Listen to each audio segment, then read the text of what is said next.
Start with Grok here because this is Elon Musk's XAI. It's their latest model. It's supposed to have advanced reasoning and capabilities just around math and science. It says that it's already performing better than some of the leading models coming from OpenAI, Anthropic, and Google. Obviously, we have to independently verify those claims, but it's a really hard task to do because there's no real way to do it. You have a lot of different tools out there that can kind of give you a good sense of just how they're performing against each other. But let's just take some of those claims with a grain of salt. The other thing, as you mentioned, Ilya Sutskever, that's a huge name in in artificial intelligence. He was formerly at OpenAI, as you remember, had a really big role there in developing this technology. So there's not a whole ton that we know about his venture just yet, other than its name, Super Safe Intelligence. And this is really important, though, because there's a broader conversation going on about where does all this talk about innovation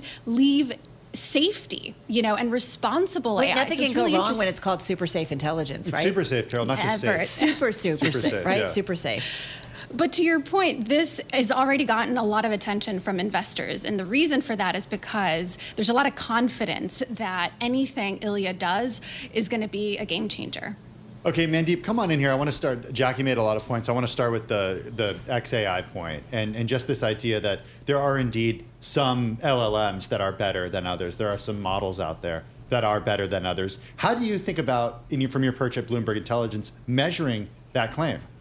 Yeah, I mean, when you compare it to the DeepSeek moment, which really was the big one this year, I think this wasn't like a big leap in terms of the LLM race. This was more like OpenAI has got a reasoning model. Mm-hmm. We have one too in terms of XAI. And look, all these companies so far were competing on the size of the cluster. So XAI built the largest GPU cluster, over 100,000 GPUs that they use for pre-training. Now, one would have expected their model to be far better, given this was like almost 2 to 5 times bigger than all the other clusters that we know of, at least publicly.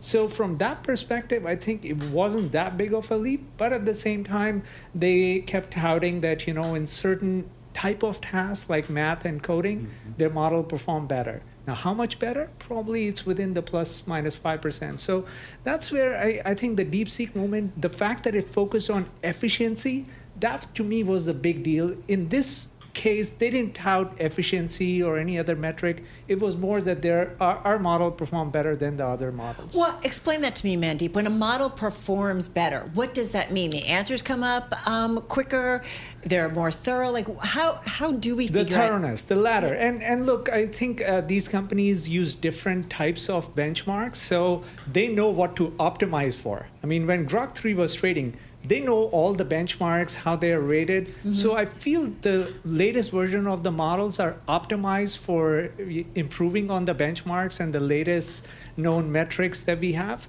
But at the same time, there wasn't a novel approach where suddenly, like DeepSeek came out with that mixture of experts approach where they optimize so many things. In this case, their release wasn't as detailed as the DeepSeek release. Right. So there isn't a paper where I can read the paper and say, wow, this is something new. And I think that's what's missing here. Devil's in the details.